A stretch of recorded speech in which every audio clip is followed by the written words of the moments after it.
Hi, I'm Lucy Porter and you're watching MSN. I get quite excited about Christmas, and I've been reading the Vodafone research about the language of Christmas, and it is kind of interesting that you sort of communicate in different ways at Christmas, because you have to sort of deal with things like buying presents for people, receiving presents from people, when people try and help you out in the kitchen, when you're going to an office party or you're going out for a drink. It's a sort of linguistic minefield.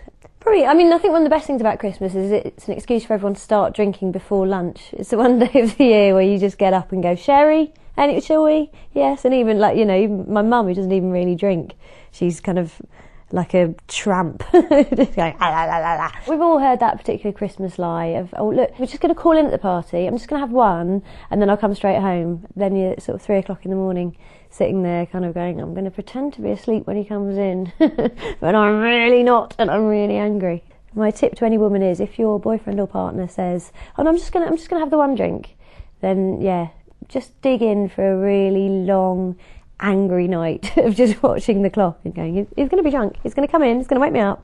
The office party is such a terrible idea, because getting drunk with the people you work with just shouldn't ever happen. That's the horrible thing of the next day after the office party, just looking at your mobile phone, looking at your call records, going, "Oh really? 2 o'clock in the morning? Phone call to my boss." What was that? What did I say?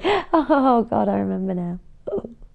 Yeah, I have made the mistake that a lot of women make, where I have said, "Oh look, come on, let's not bother baby this Christmas, we love each other, we've got everything we need, let's just, just some little token, don't go to town." And I kind of meant it when I said it, I thought, but then when reality dawned and he bought me a pad of writing paper, and which was nice, but I sort of did tear up a little bit, and I was a little bit like, "No, that's great, really nice.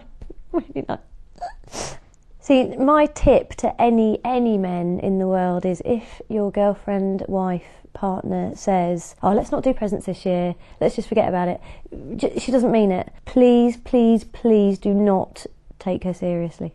I very rarely offer to cook now, because A, I'm rubbish at it, and also there is that thing of, if you're cooking and people come and try and help you, then you're like, "Oh God, I wish you'd stop interfering, and then if they don't help you, it's like, oh fine, well you just sit there and watch telly and I'll just do everything, There's no winning with women in the kitchen at Christmas, unfortunately. Whatever happens, we will be the martyrs who are sacrificing our happiness so that you can have a good Christmas.